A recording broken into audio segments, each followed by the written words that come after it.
يلا اتفضل. اولا بس هي القصيده نسبه الى ايه؟ الى القرضاوي. القرضاوي فعلا. اصلا مش متخيله ان انت يعني سنك صغير لسه تكتب قصيده. طب يلا اتفضل. فيها مشكله ولا حاجه؟ لا لا يا فندم، مشكله ايه؟ اتفضل يا فندم. يا شيخ قرضاوي، يا مفتي البلاوي، يا بايع ضميرك لدولة أميرك، في يوم القيامة ما يقدر يجيرك. لسانك حصانك، أهنته فهانك، وعقلك ميزانك، خنته فخانك. يا خاين بلادك يا خارب الذمم، أسأت الإمامة وهنت العمم. بتستدعي لينا ديابة وكلاب، من البحر تدخلوا من كل باب. وبتقول تعالوا يا كل اللمم، وتنده عليهم بكل الأسامي. يا هندي يا صيني يا فرس وعجم، تعالوا لمصر اقتلوها انهبوها وطز في أبوها وهدوا الهرم.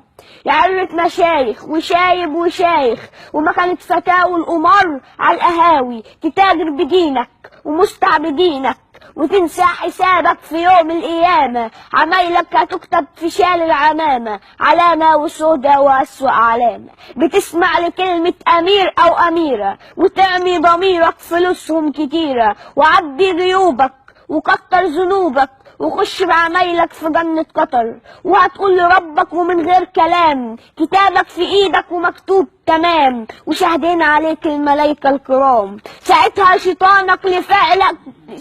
شيطانك لفعلك بريء، ويصرخ يا ربي ماليش دعوة بيه. يا دوبك ندهته مشي في الطريق، ولبسته جبة بزخرف دراهم، وخليته يسعد بجمع الفلوس. وطبعا جزامها تدوس النفوس، فأفتى وهبل ومن غير كلل، وحلل وحرم وبرر علل. ويقرا الكفوف للأمير والأميرة، ويحكي بهمة وأسلوب خنوع، وبيبوس إيديهم في حالة ركوع. فخلعوا الإمامة وشال الإمامة، وداسوا عليهم بأقدام حقيرة. وبدل العمامة لبس سلطانية، ومكتوب عليها دي تاج الجزيرة، موقع باسم الأمير والأميرة. ودعبوا جنابه في لحظة دلع، وقالوا له افرح يا أبو الأرض، وحققت لينا الهدف والغرض. يا نوع انتهى عندنا وانقرض، ملحناك باسم الذنوب والجريرة، وسام الندالة ومختوم بنيلة، وسبحة كبيرة بعدد الفتاوي، وشهادة خيانة بختم وضمان، بإن انت مخلص غلبت الشيطان. واوعى تخاف يوم حساب القيامة، هنديلك ساعتها إشارة وعلامة. واضمن ساعتها الملايكة يسيبوك، وهتلاقي كل اللي زيك هناك، وكانوا تبعنا بيستقبلوك، وعاملين حسابك وحاجزين جناح يكفي لعيلتك وابنك وابوك. انا مش عارفه اعلق اقول لك ايه يا محمد.